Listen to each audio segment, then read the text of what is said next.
ونسلم على رسوله الكريم أما بعد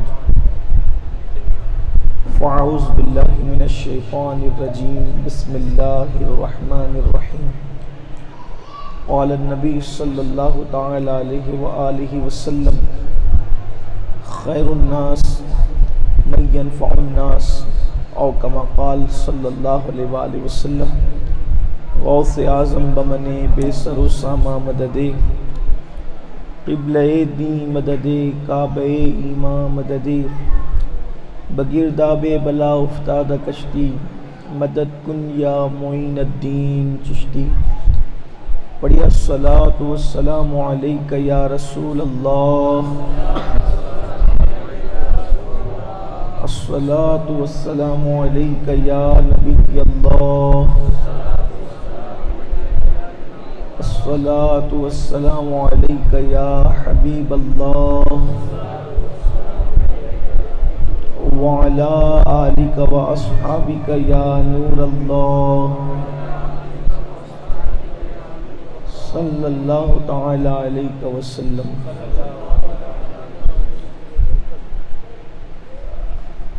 آج آپ کے اس علاقے میں اس وقت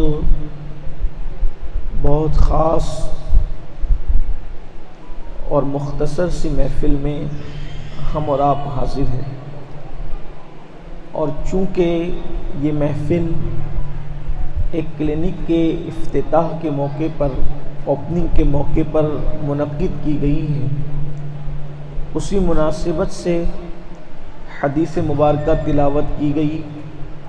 اللہ کے رسول صلی اللہ علیہ وآلہ وسلم نے فرمایا خیر الناس من ینفع الناس، کہ تم میں بہتر وہ ہے جو لوگوں کے لیے فائدہ پہنچانے والا ہو، بلکہ انسان وہی ہے جو کسی کو فائدہ پہنچانے والا ہو۔ جانور اور انسان میں جو فرق بہت ساری چیزوں سے ہے، اس میں سے ایک بہت بڑا فرق یہ ہے کہ جانور صرف اپنے فائدے کا سوچتا ہے اور انسان اوروں کو فائدہ پہنچاتا ہے۔ اگر انسان کے اندر یہ بات موجود نہیں ہے اور انسان ہمیشہ اپنا مفاد سوچ رہا ہے، اپنا فائدہ سوچ رہا ہے، تو اس کا مطلب یہ ہے کہ اس میں کہیں نہ کہیں انسانیت دم توڑ رہی ہے اور اس میں حیوانیت جنم لے چکی ہے۔ اور بالخصوص اللہ کے رسول صلی اللہ علیہ وآلہ وسلم نے تو فائدہ پہنچانے والی قوم ہی پیدا فرمائی۔ حضور اکرم صلی اللہ علیہ وآلہ وسلم جو دین لے کر کے آئے، اس میں مانگنے کا تصور نہیں ہے، اس میں دینے کا تصور ہے، اس میں خود کے مفاد کا تصور نہیں ہے، اس میں کسی کو فائدہ پہنچانے کا تصور ہے۔ مثال کے طور پہ آپ دیکھیں، رمضان شریف آئے تو 2.5% زکوٰۃ دو، یعنی یا یوں کہہ لیں کہ سال پورا ہو جائے تو 2.5% زکوٰۃ دو، کسی کو فائدہ پہنچاؤ۔ اسی طریقے سے قسم توڑ دی تو کھانا کھلا کر یا لباس پہنا کر کسی کو فائدہ پہنچاؤ۔ اسی طریقے سے اگر تم خود بیمار پڑے ہو تو بیمار پڑنے کے لیے اللہ کے رسول علیہ السلام نے پہلا طریقہ یہ بتایا۔ آقا کریم صلی اللہ علیہ وآلہ وسلم فرماتے ہیں اپنے بیماروں کا علاج صدقے کے ذریعے سے کیا کرو۔ فرمایا اپنے بیماروں کا علاج یعنی ڈاکٹر کے دوا کھانے میں جانے سے پہلے کسی غریب کے ہاتھ میں کچھ رکھ دیا کرو تو وہ دوا تم پر اثر کرے گی۔ بیماروں کا علاج صدقے سے کرو، یعنی کسی کو فائدہ پہنچے۔ اسی طریقے سے صدقے کی اتنی فضیلت بیان فرمائی۔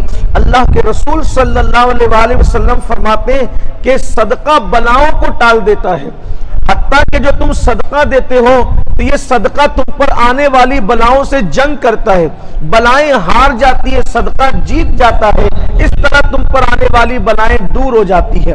اسی طریقے سے فرمایا اگر بری موت سے مرنے سے بچنا ہے تو صدقہ چھپا کر کے دیا کرو، اس طرح صدقہ دو کہ دائیں ہاتھ سے دو تو بائیں ہاتھ کو خبر نہ ہو. جو اس طرح چھپا کر صدقہ دیتے ہیں اللہ ان کو بری موت سے محفوظ فرماتا ہے اور اللہ ان کو اچھی موت عطا فرماتا ہے. وہ پتہ چلا اللہ کے رسول علیہ الصلوۃ والتسلیم نے ہمیشہ فائدہ پہنچانے کی بات کی. جس طرح بھی فائدہ پہنچا سکتے ہو فائدہ پہنچاؤ. اور مفید جو لوگ ہیں بس وہی انسان ہے. انسانیت کا تصور یہی ہے کہ تم لوگوں کے کام آؤ, لوگوں کو فائدہ پہنچاؤ. حتیٰ کہ اگر کسی کو دیکھ کر مسکرا کر خوشیاں دے سکتے ہو تو میرے آقا علیہ الصلوۃ والتسلیم نے فرمایا, جب میرے آقا علیہ السلام نے غریبوں کو صدقہ دینے کا حکم فرمایا کہ صدقہ دو یہ ہوگا, صدقہ دو یہ ہوگا, تو جو غریب اور مفلس صحابہ تھے انہوں نے عرض کیا یا رسول اللہ صلی اللہ علیہ وآلہ وسلم یہ تو مالدار لوگ کر سکیں گے, ہمارا کیا, ہم تو غریب لوگ ہیں. آقا کریم صلی اللہ علیہ وآلہ وسلم نے فرمایا کسی کو دیکھ کے مسکرا دیا کرو, اللہ اس پر بھی تمہیں صدقے کا ثواب عطا فرمائے گا. یعنی مسکرا کر کسی کو خوشی دے سکتے ہو تو یہ خوشی بھی دے سکو اور اس پر بھی تمہیں صدقے کا ثواب ہے. تو مفید بنو, لوگوں کے لیے مضر نہ بنو. اس لیے کہ یاد رکھیے دنیا اسی کو پسند کرتی ہے جو مفید ہوتا ہے, اور جو مضر ہوتے ہیں یعنی نقصان دینے والے ہوتے ہیں دنیا پسند نہیں کرتی. دیکھیے کیڑا جسے ہم کہتے ہیں, کیڑا تو کیڑا ہی ہوتا ہے. کیڑے کو کون محبت کرتا ہے, کیڑے کو کون پسند کرتا ہے, کیڑے سے کون پیار کرتا ہے, کوئی پیار نہیں کرتا. کیڑے کہیں بھی ہو اچھے نہیں لگتے, کیڑے کہیں بھی ہو مارے جاتے ہیں, کیڑے کہیں بھی ہو بھگائے جاتے ہیں. یہی ہے کیڑوں کا تصور. بلکہ لفظ کیڑا سن کر, کیڑا سن کر کے جو ہے, کیڑا سمجھتے ہیں نا, میں گجرات والے کیا بولتے ہیں اس کو, کیڑا ہی بولتے ہیں. بہت اچھی بات ہے. چلیے تب تو ایک خاص بات ہو گئی کہ جو ہمارے مہاراشٹر میں بولتے ہیں کیڑا وہی آپ کے یہاں بھی تو بات زیادہ سمجھ میں آ جائے گی. تو کیڑا جو ہے اس سے جو ہے وہ نفیس طبیعت کہ لوگوں کو جو ہے وہ گھن ہوتی ہے. کیڑے کا نام سن کر کھاتے وقت کیڑا آ جائے تو کچھ لوگ کھانا ہی چھوڑ دیتے ہیں. کیڑا کسی بھی قسم کا ہو مارا جائے گا, اچھی نظر سے نہیں دیکھا جائے گا, اس کو بھگایا جائے گا, اس پر جو ہے وہ زہریلی دوائیں ڈال کر اس کو ختم کیا جائے گا. مہمیں چلتی ہے. لیکن ایک کیڑا ایسا ہے جسے مارا نہیں جاتا, جس سے نفرت نہیں کی جاتی, جس سے پیار کیا جاتا ہے اور فارم ڈال کر کے اس کو پالا جاتا ہے. اس کیڑے کو کہتے ہیں ریشم کا کیڑا. اس کیڑے کو کیا کہتے ہیں, ریشم کا کیڑا. اس کے فارم ڈالے جاتے ہیں اور اس کو پالا جاتا ہے. آخر وہ بھی کیڑے ہی کی برادری سے, اس میں کوئی سرخات کے پر تو نہیں لگے, دیکھنے میں وہ بھی بہت خوبصورت نہیں ہے, کیڑوں کی طرح وہ بھی ویسے ہی بدصورت ہے. لیکن اس کی خصوصیت کیا ہے کہ اور کیڑے مارے جاتے ہیں, یہ کیڑا پالا جاتا ہے. تو اور کیڑے مضر ہے, نقصان دہ ہے, اسی لیے مارے جاتے ہیں, اور اس کیڑے سے ریشم نکلتا ہے اسی لیے پالا جاتا ہے. پتا چلا جو اگر کیڑا بھی فائدہ پہنچائے تو وہ بھی لوگوں کی نظر میں محبوب ہو جاتا ہے. اگر کیڑا بھی فائدہ پہنچائے تو وہ بھی لوگوں کی نظر میں محبوب ہو جاتا ہے. تو اللہ کے بندوں اب نہیں سمجھو گے تو کب سمجھو گے؟ جب کیڑا مفید ہو کر کے محبوب بن سکتا ہے تو انسان مفید ہو کر کے کیوں محبوب نہیں بن سکتا؟ اگر کائنات میں محبوب بننا چاہتے ہو, انسان کے درمیان مقام محبوبیت چاہتے ہو, اور یاد رکھنا جب تک اس وقت تک اللہ کے محبوب نہیں بنو گے جب تک اس کے بندوں کے محبوب نہ بنو. اگر یہ پتا کرنا ہو نا کہ کون اللہ کے نزدیک کتنا محبوب ہے تو یہ پتا کرو کہ مخلوق کے نزدیک کتنا محبوب ہے, ایمان والوں کے نزدیک کتنا محبوب ہے. جو مخلوق میں جتنا محبوب ہوگا اللہ کے یہاں بھی اتنا محبوب ہوگا. ایمان والوں کے نزدیک جو محبوب ہوگا وہ اللہ کے نزدیک بھی محبوب ہوگا. تو اب انسان کتنا, انسان تو انسان اشرف المخلوقات ہے.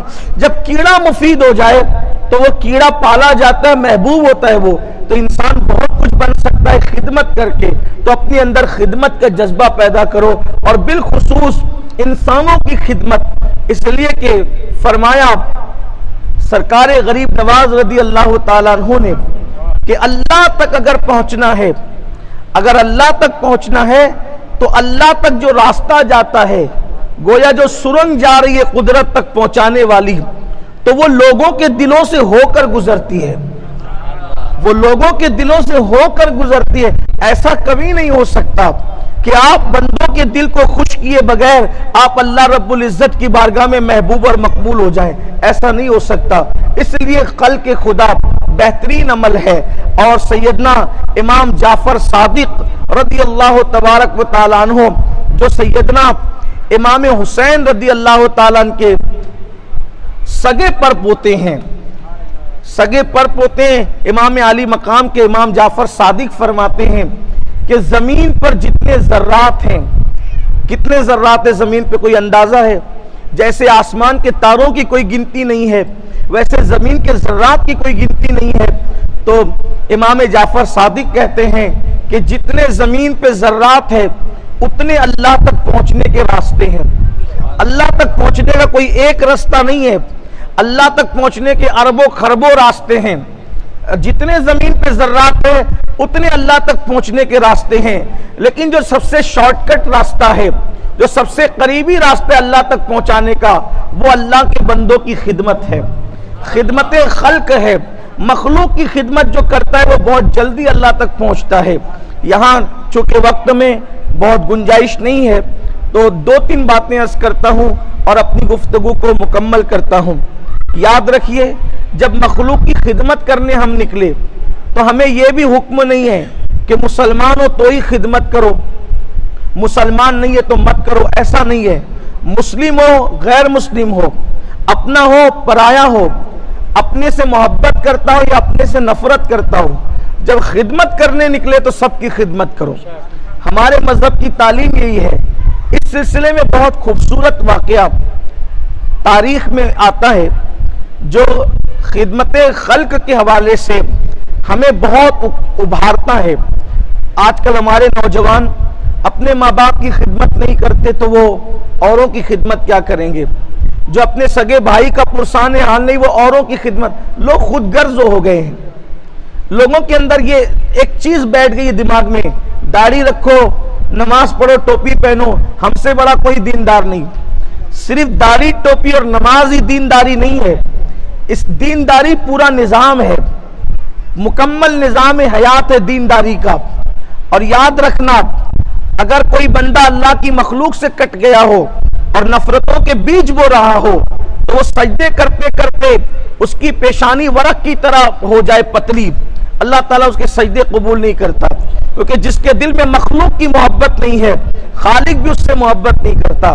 ہمیں اللہ تبارک و تعالیٰ نے درد مند دل رکھنے کا حکم دیا، محبتوں کا حکم دیا، الخلق عیال اللہ کا حکم دیا گیا کہ مخلوق اللہ کا کنبہ ہے، مخلوق اللہ کا کنبہ ہے، اور آپ جس کے کنبے سے پیار کرو گے تو وہ کنبے والا آپ سے پیار کرنے لگتا ہے۔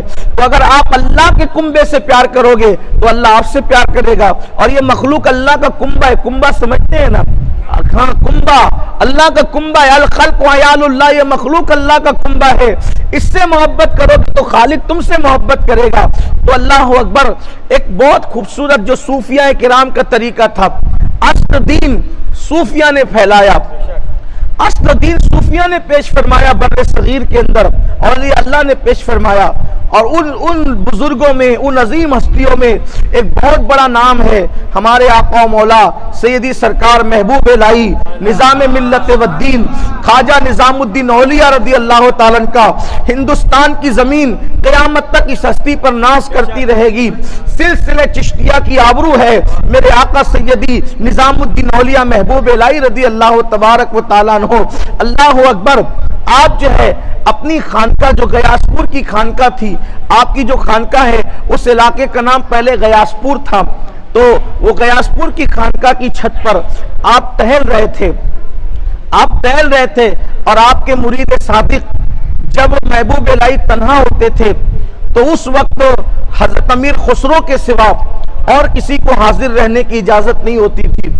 بڑے بڑے خلفاء تھے، بڑے بڑے تقوی والے، پرہیزگار، شان والے، لیکن سب کے لیے ایک وقت مقرر تھا، اور جب محبوب الہی اکیلے ہوتے تو پھر محبوب الہی کا محبوب مرید سیدی امیر خسرو ملک الشورى طوطی ہند آپ رہا کرتے تھے۔ چھت پر آپ ٹہل رہے تھے اور آپ کے ساتھ حضرت امیر خسرو تھے۔ چھت سے دریا کا کنارہ نظر آ رہا تھا، جمنا ندی کا کنارہ نظر آ رہا تھا۔ حضرت محبوب الہی نے کہا خسرو وہ منظر تم دیکھ رہے ہو کیا ہے؟ حضرت امیر خسرو نے کہا جی حضور دیکھتا ہوں، وہ منظر میری نگاہوں میں ہے۔ کہا کیا دیکھ رہے ہو؟ کہا حضور ایک بوڑھی عورت ہے، اپنی کٹیا سے نکلی ہے، ٹیلے پر چڑھی ہے اور وہاں سے کنویں سے پانی بھر کر بڑی مشقت سے نیچے اتر رہی ہے۔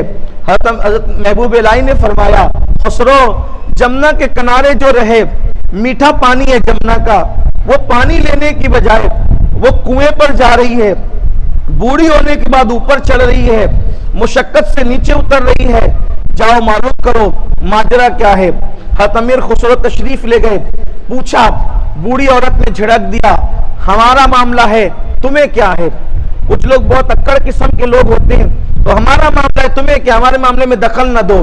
اگر کوئی دوسرا ہوتا ہم کہتے لات مار یار اس کو، ہم اس کی ہمدردی میں جا رہے ہیں اور وہ ایسے اکڑ پن سے جو ہے وہ ہمیں ٹال رہا ہے، لیکن نہیں، اللہ والے آپ کا منہ دیکھ کر کام نہیں کرتے، اللہ والے وجہ اللہ پر نظر رکھتے ہیں، اللہ کی رضا پہ نظر رکھتے ہیں۔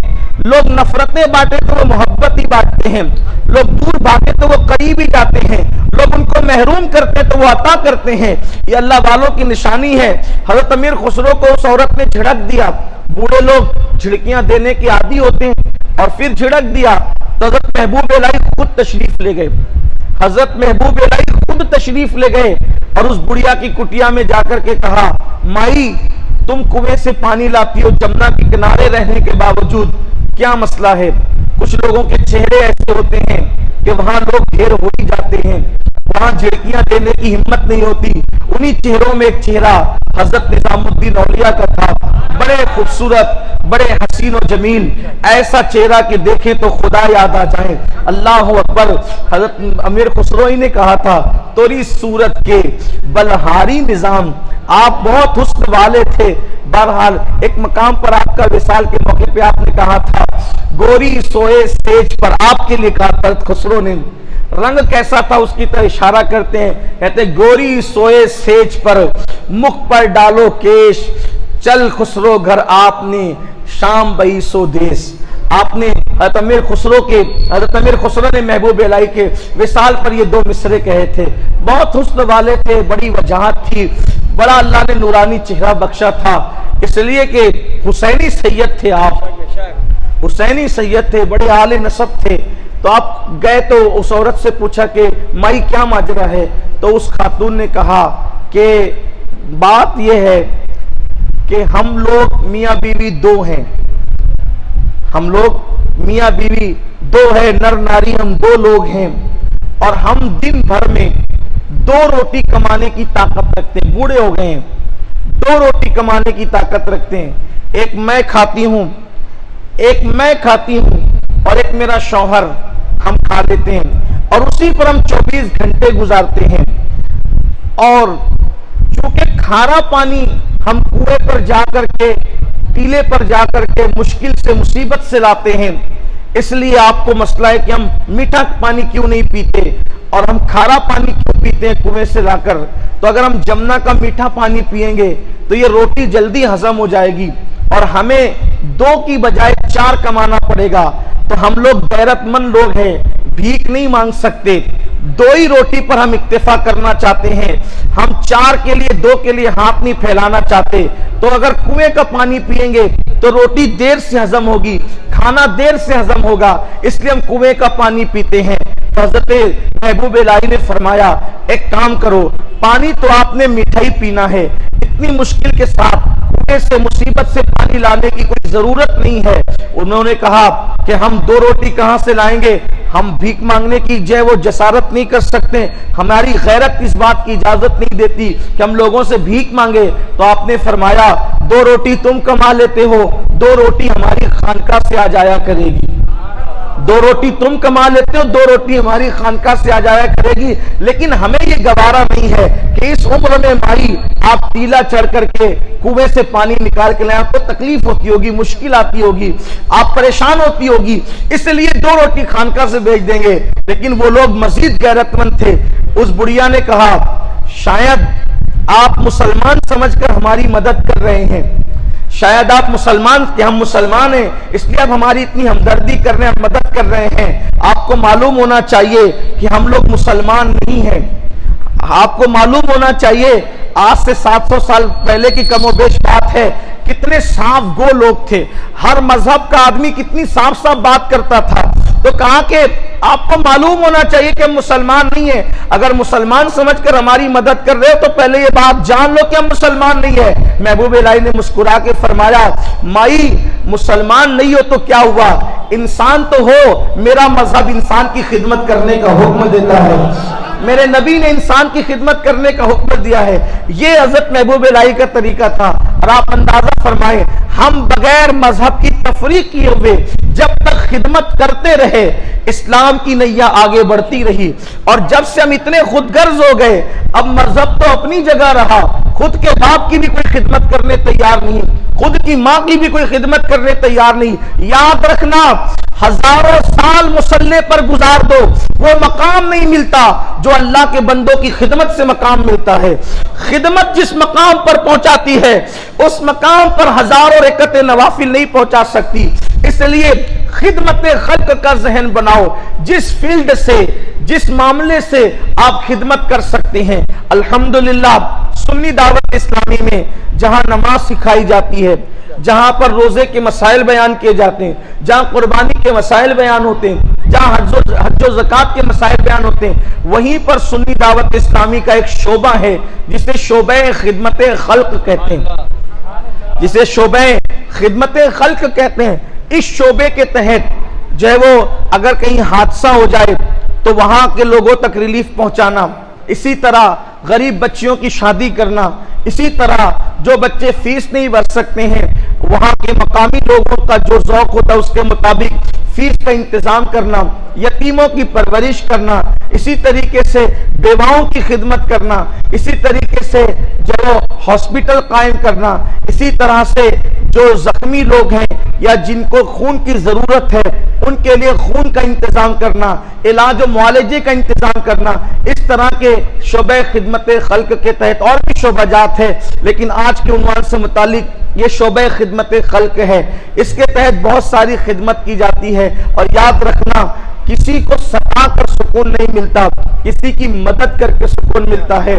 تو اس میں بہت سی فیلڈ ہے، بہت سارے کام ہے کرنے کے. تو الحمدللہ شعبہ خدمت خلق کے تحت آج ہارگوڑ سنی دعوت اسلامی کی جانب سے ایک کلینک کا آغاز ہو رہا ہے. اور میں امید کرتا ہوں کہ یہ کلینک انشاءاللہ آپ کی خدمت کرے گا، آپ کے بچوں کی خدمت کرے گا اور جو مستحقین ہیں ان کی خدمت کرے گا. اور اللہ کرے ہم خدمت کریں، اس لیے کہ میرے آقا صلی اللہ علیہ وآلہ وسلم نے فرمایا کہ تھوڑی دیر کسی بیمار کے سرہانے بیٹھ جانا، تھوڑی دیر کسی بیمار کے سرہانے بیٹھ جانا رات بھر جاگ کر نفل عبادت کرنے سے بہتر ہے. تو بیماروں کی خدمت بہت بڑی چیز ہے. اس لیے اب یہاں پر یہ کلینک شروع ہو رہا ہے. میں اللہ سے دعا کرتا ہوں اللہ کرے یہاں ہاسپٹل بھی شروع ہو اور خدمت ہو. لیکن ایک بات آپ سے کہنا چاہتا ہوں، حالانکہ میں نصیحت کے قابل نہیں ہوں لیکن چونکہ آپ نے بٹھایا ہے تو بطور نصیحت کہنا چاہتا ہوں، جو بھی کام کرو نام کے لیے مت کرو، اللہ اس کے رسول کی رضا کے لیے کرو. جو بھی کام کرو بزنس کے لیے مت کرو، یعنی کہ تنظیموں کے تحت. آپ خود اپنا بزنس کرتے ہیں وہ تو جائز ہے، کرنا چاہیے، لیکن دین کے نام پہ بزنس مت کرو، دین کے نام پہ کاروبار نہیں کرو، دین کے نام پہ جو کرو بس اللہ کے لیے کرو. اس لیے کہ ہم مر جائیں تو ہمارے کفن کے اندر کچھ تو ہونا چاہیے جب اللہ کی بارگاہ میں لے کر حاضر ہوں. ہم نے اگر تقریر بھی کی نام کے لیے، نعت بھی پڑھی نام کے لیے، کام بھی کیے نام کے لیے. لوگ نام کے لیے اتنا کچھ کرتے ہیں لیکن مجھے حیرت ہوتی ہے، انسان مرتا ہے تو سب سے پہلے اس کا نام ہی چھینا جاتا ہے. جیسے اگر امین القادری مر جائے تو لوگ یہ نہیں کہتے چلو امین القادری کو اٹھاؤ، اس کو نہلاؤ، امین القادری کو قبر میں لٹاؤ. ایسا نہیں کہیں گے. لوگ کیا کہیں گے؟ میت کو اٹھاؤ، میت کو نہلاؤ، میت کو قبر میں لٹاؤ. انسان نام کے لیے اتنی دوڑ دھوپ کرتا ہے پوری زندگی، اور مرنے کے بعد سب سے پہلے کیا چھینا جاتا ہے؟ نام ہی چھینا جاتا ہے. تو یہ عبرت کی بات ہے. لیکن جو اللہ کے لیے کام کرتے ہیں 900 سال ہو جائیں تو بھی لوگ ان کو یاد کرتے ہیں کہ غوث اعظم کی شکل میں. 900 سال ہو گئے لیکن آج بھی یاد کی جا. اللہ کے لیے کام کیا. غریب نواز کو 800 سال ہو گئے, اللہ کے لیے کام کیا, آج بھی ان کا نام زندہ ہے. محبوب الہی کو 700 سال ہو گئے, آج بھی ان کا نام زندہ ہے. صابر پاک کو 700 سال ہو گئے, آج بھی ان کا نام زندہ ہے. پتا چلا نام کے لیے کام کرو گے تو نام بھی چھن جائے گا, اور یار کے لیے کام کرو گے تو اس کی ذات ہمیشہ باقی رہنے والی ہے, تو وہ آپ کا نام بھی ہمیشہ کے لیے زندہ کر دے گا, ہمیشہ کے لیے تابندہ کر دے گا. اس لیے میں اپنی قوم سے کہتا ہوں, سنیوں متحد ہو, اتحاد اپنے اندر پیدا کرو, اور کسی کی کا سپورٹ اور سہارا بننے کی کوشش کرو. اب یہاں ایک بات اور بھی آپ سے کہوں, اگر آپ برا نہیں مانے تو, اور برا مانے تو مان سکتے ہیں, آپ کو اجازت ہے, جمہوری ملک ہے, یہاں کوئی کسی کو روک نہیں سکتا. اللہ نے سنیوں کو دولت بہت دی, اللہ نے سنیوں کو دولت بہت دی ہے, لیکن ان کو جہاں خرچہ کرنا چاہیے وہ وہاں نہیں کرتے, وہ کہیں اور کرتے ہیں. برا لگے تو معاف کرنا, لیکن اگر نہیں معاف کر سکتے, بدلہ بھی لینا چاہو تو لے لینا, میں حاضر ہوں آپ کے ہاڑگوڑ میں. ہاڑگوڑ والے ویسے بہت محبتی لوگ ہیں, لیکن اگر لینا چاہیں تو لے سکتے, کوئی بات نہیں ہے. سامنے نہیں لے سکتے تو پیچھے 4 گالیاں دو گے, اتنی ہوگا, لیکن حق بات کہہ جاتا ہوں. اللہ نے آپ کو دولت بہت دی ہے, لیکن جہاں خرچہ کرنا چاہیے وہاں نہیں کرتے. آپ خرچہ کہاں کرتے پتہ ہے؟ گوائیے آئیں گے اور جو وہ سب کی بات نہیں, کچھ ایسے لوگ مطالبہ کریں گے, میں نعت پڑھوں گا, مجھے اتنا دینا, مجھ پہ اتنا لٹانا, تو آپ لٹاؤ گے, تاکہ پتہ چلے امین القادری اتنا لٹا رہے, کتنا بڑا عاشق رسول ہے. عشق رسول کا سرٹیفکیٹ ان سے لوگے جن کے پاس خود کچھ موجود نہیں ہے. عشق رسول کا سرٹیفکیٹ تو اس سے لو جو مدینے کی سرکار ہے. نعت خانوں پہ لٹاؤ گے, قوالوں پہ لٹاؤ گے, یہی کرو گے. پھر اس کے بعد 1-1 لاکھ کی چادروں پہ لٹاؤ گے, ڈی جے پر سندل کے موقع پہ ڈی جے بجا کر ناچ گانوں پہ پیسہ لٹاؤ گے.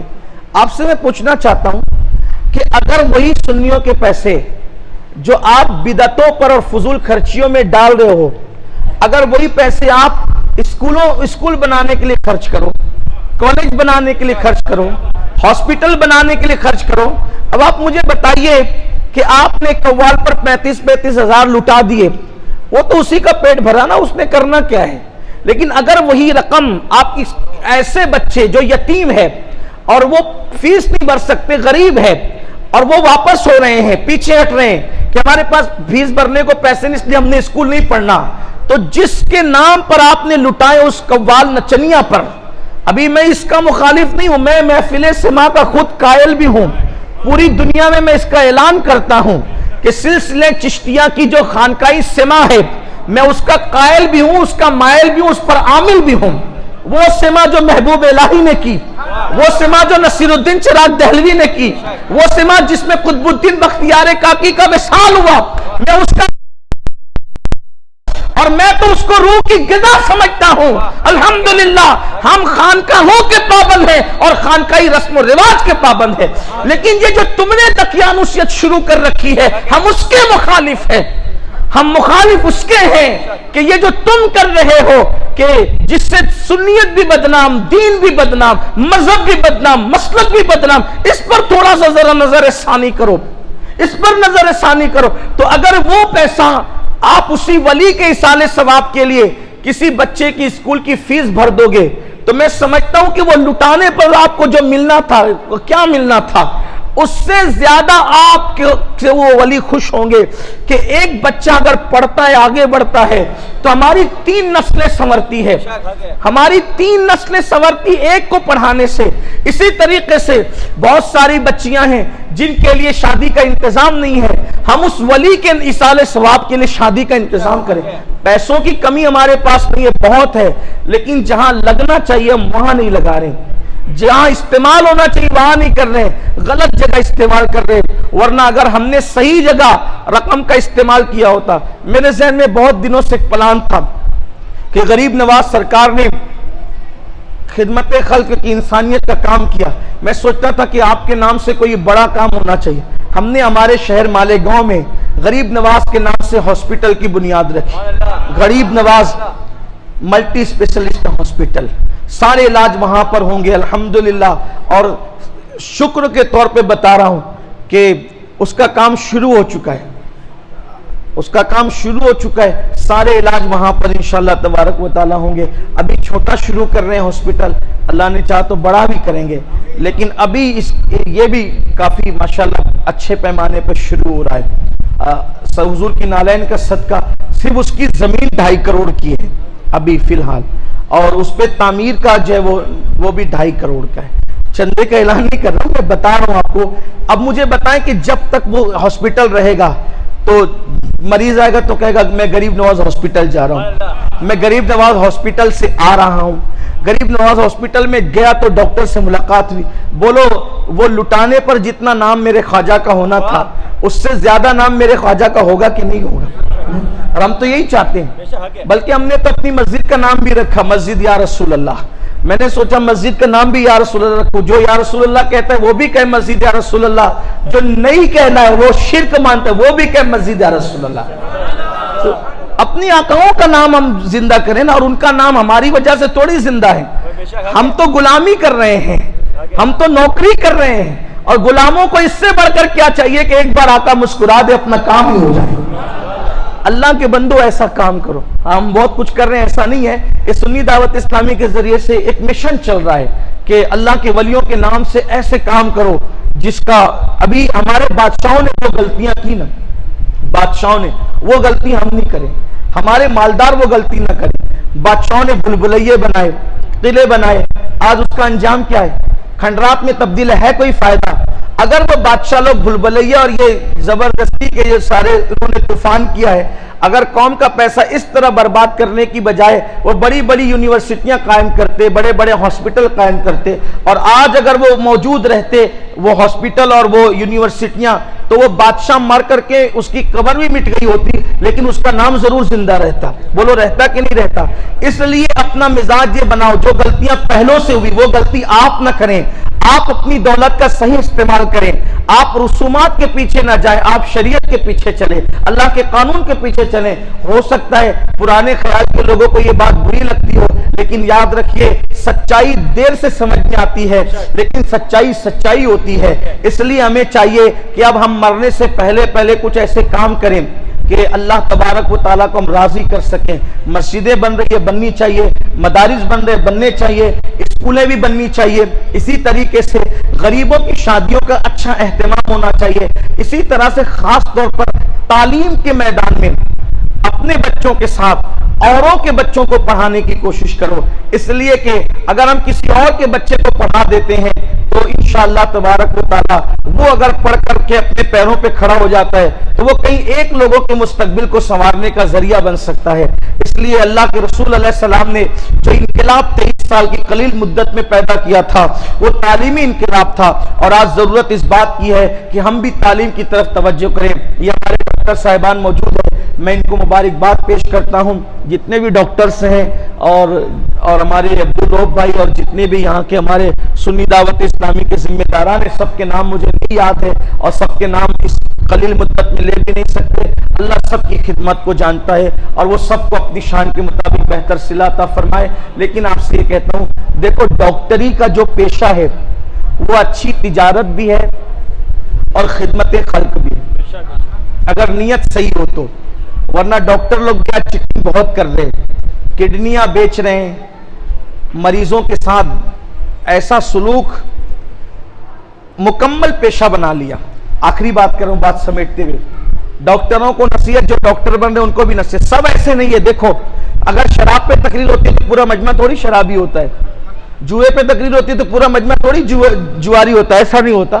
کوئی ایک ہاتھ ہوتا ہے لیکن اس کے لیے سب کو ٹیکا لگانا پڑتا ہے, ٹھیک ہے نا. ویکسین, ہاں اس کی ضرورت تو سب کو ہوتی ہے نا, بیمار کو بھی اچھے کو بھی ہوتی ہے, ٹھیک ہے. تو یہ ٹیکے کے طور پہ بتا رہا ہوں, کسی بھی چیز کو پیشہ مت بنو. اچھی نیت سے کام کرو گے تو پیشہ بھی عبادت ہے. توجہ کرنا میرے جملے پہ, نیت اچھی ہو تو پیشہ بھی عبادت ہے, اور نیت اچھی نہ ہو تو عبادت بھی پیشہ ہے. نیت اچھی ہو تو پیشہ بھی عبادت ہے. جیسے ایک آدمی تجارت کی منڈی میں بیٹھا اور نیت یہ کہ اللہ کے قانون کے مطابق تجارت کروں گا، تو وہ تجارت بھی عبادت ہے۔ اور ایک بندہ مسجد میں مجھے دیکھ کر کے لوگ عبادت گزار سمجھے میرے جھانسے میں آ جائیں، تو یہ عبادت بھی کیا ہو گئی؟ تجارت ہو گئی، پیشہ ہو گیا۔ بات نیت پر ہے، نیت اچھی ہوگی تو سب عبادت ہے، اور نیت اچھی نہ ہوئی تو عبادت بھی تجارت ہے۔ یہ نیت کی بات ہے۔ مومن کی نیت اس کے عمل سے بہتر ہے، اور تمام اعمال کا دار و مدار نیتوں پر ہے۔ تو ڈاکٹر حضرات پیشہ بنا چکے ہیں زیادہ تر، اس وقت تک مریض کو ہاتھ نہیں لگائیں گے جب تک کہ ٹیبل پہ نہ رکھو، اتنا نہ رکھو، اتنا نہ رکھو۔ اور کورونا میں جو طوفان کیا ہے زیادہ تر لوگوں نے، زیادہ تر کی بات کروں، کچھ لوگ ہیں جنہوں نے نہیں کیا، تو بس اللہ ہی خیر فرمائے، لیکن وہ سب کو پتہ ہونا چاہیے اللہ کا قانون اللہ کا قانون ہے۔ اللہ کے بندوں کے ساتھ جو بھی غلط کرے گا دیر سے صحیح اللہ کی سزا آئے گی، اس پر فن چھینا جائے گا، اس کے ہاتھوں کا فیض چھینا جائے گا۔ جس بھی فن کا مس یوز ہوتا ہے، جس بھی صلاحیت کا غلط استعمال ہوتا ہے، وہ صلاحیت چھین لی جاتی ہے، اس سے برکتیں اٹھا لی جاتی ہے۔ دولت تو کما لو گے دھوکہ دے کر، جان سے کھیل کر، لیکن سکون کہاں سے کماؤ گے؟ ان ڈاکٹروں کو سکون نہیں ہے، پیسے تو کما لیے ہیں لیکن کروٹیں بدل رہے بستروں پر، سکون نہیں ہے، اس لیے کہ سکون ہاتھ کی کمائی نہیں ہے، سکون اللہ کی عطا ہے جو کسی مارکیٹ سے خریدی نہیں جا سکتی۔ تو ایسے ہی سنا ہے کہ یورپ کی دنیا میں ایک ڈاکٹر تھا، مکمل خود غرض، مکمل تاجر، بلکہ اس کو قصائی کہہ لیجئے، قصاب مکمل، کوئی دین دھرم نہیں، کوئی نرمی نہیں، کوئی پیار نہیں، کچھ نہیں، جو بھی آئے گا پہلے پیسہ رکھو ٹیبل پہ، علاج بعد میں کریں گے۔ یہ اصول بنا رکھا تھا اس نے۔ پیسے ہی سب کچھ نہیں ہے میرے عزیز، پیسے ہی دنیا میں سب کچھ نہیں۔ پیسے ہی سب کچھ ہوتا تو قارون زمین میں کیوں دھسایا جاتا؟ پیسے ہی سب کچھ ہوتا تو بخت نصر اپنی بنائی ہوئی جنت میں جانے سے پہلے کیوں مار دیا جاتا؟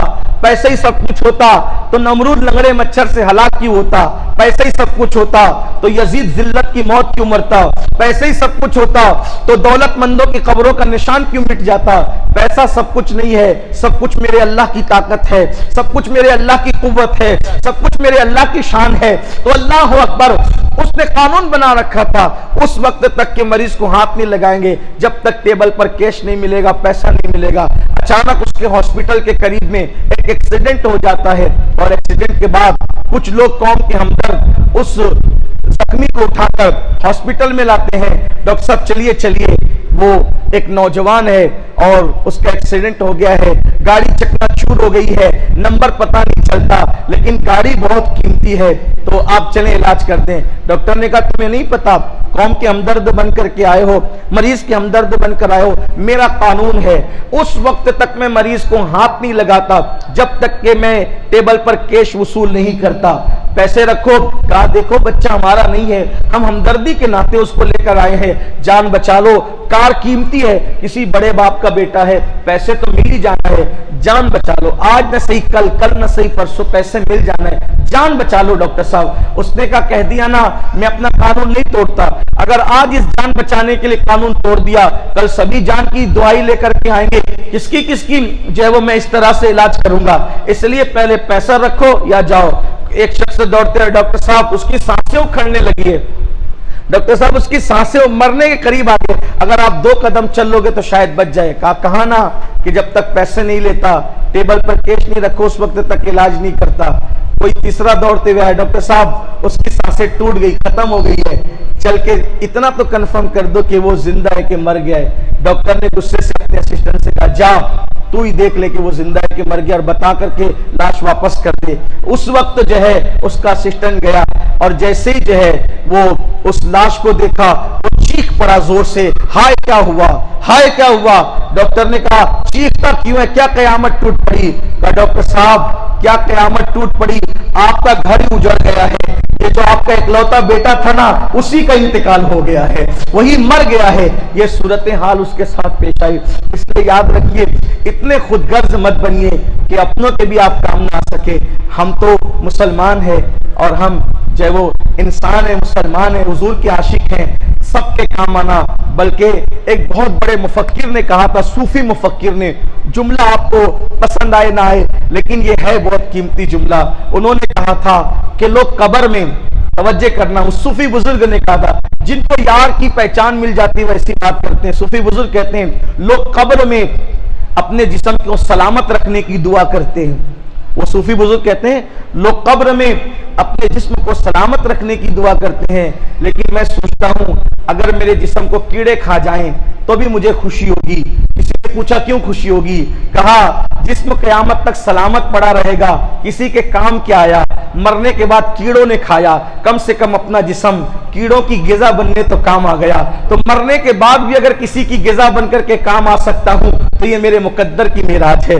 سوچنے والے ایسا بھی سوچتے ہیں کہ کم از کم میں کیڑوں ہی کے کام آ گیا، اس طرح صوفیہ سوچا کرتے تھے، حالانکہ یہ ان کی حسن نیت ہے، ورنہ صوفیہ کے جسم کو کیڑے نہیں کھایا کرتے، ان کے صدقے میں غذا ملا کرتی ہے اس لیے ان کو نہیں کھایا جاتا۔ لیکن بزرگوں کی سوچ یہ ہو سکے زندگی میں کسی کے کام آؤ، اگر کتے بلی کے بھی کام آ سکتے ہو تو ان کے بھی کام آ جاؤ، اس لیے کہ اگر کوئی کتے کے کام آ جاتا ہے، اس کو چند قطرے پانی پلا کر حیات نو دے دیتا ہے تو اللہ اس کے پچھلے سارے گناہوں کو معاف کر کے اس کو مقام ولایت عطا فرما دیتا ہے، اس کو جنت کا مقام عطا کر دیتا ہے۔ کتوں کو پانی پلانے پہ یہ مقام ملتے ہیں، انسانوں کو پانی پلانے پر کیا ملے، انسانوں کو دوا دینے پہ کیا ملے، انسانوں کی خدمت کرنے پہ کیا ملے۔ اللہ کے بندو فائدے مند بنو، نقصان دہ نہ بنو۔ اللہ سے دعا کرتا ہوں کہ اللہ تعالی ہم سب کو پوری قوم کے لیے مفید بنائے، اور یہ جو کلینک شروع ہو رہا ہے اللہ تعالی اس کو دن 11ویں رات 12ویں ترقی عطا فرمائے، اسے نظر بد سے اللہ بچائے، اور ہماری قوم کو اللہ تعالی خوب خدمت کرنے کی توفیق عطا فرمائے۔ السلام علیکم ورحمۃ اللہ وبرکاتہ۔